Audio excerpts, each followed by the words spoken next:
नमस्कार। यो दिन मेरो जीवनको अत्यन्तै अविस्मरणीय दिन हो। स्नातकोत्तर उत्तीर्ण हुनु मेरो लागि एउटा डिग्री प्राप्त गर्नु मात्र होइन, यो वर्षौंको सङ्घर्ष, धैर्यता, त्याग र निरन्तर मेहनतको प्रतिफल हो।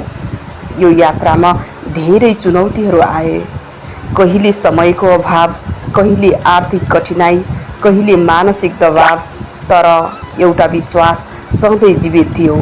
यदि लक्ष्य स्पष्ट छ र मेहनत निरन्तर छ भने सफलता अवश्य प्राप्त हुन्छ।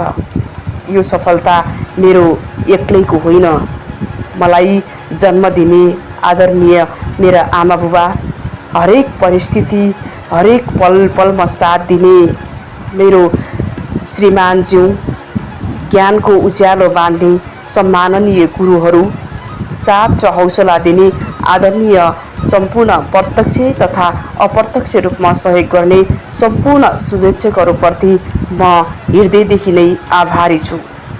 म विशेष रूपमा बागेश्वरी बहुमुखी क्याम्पसबाट मध्यपश्चिम विश्वविद्यालयप्रति पनि हार्दिक कृतज्ञता व्यक्त गर्न चाहन्छु। यस विश्वविद्यालयले मलाई केवल शैक्षिक ज्ञान मात्र होइन, अनुशासन, नेतृत्व, जिम्मेवारी र समाजप्रतिको उत्तरदायित्व पनि सिकाएको छ। आज प्राप्त गरेको स्नातकोत्तर उपाधि अन्तिम गन्तव्य होइन, नयाँ यात्राको सुरुवात हो।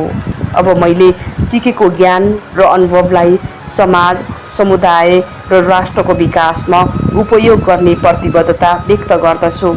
अन्त्यमा आफ्ना सपना पूरा गर्न सङ्घर्ष गरिरहेका सबैलाई एउटा सन्देश दिन चाहन्छु। कुनै पनि सपना ठुलो हुँदैन।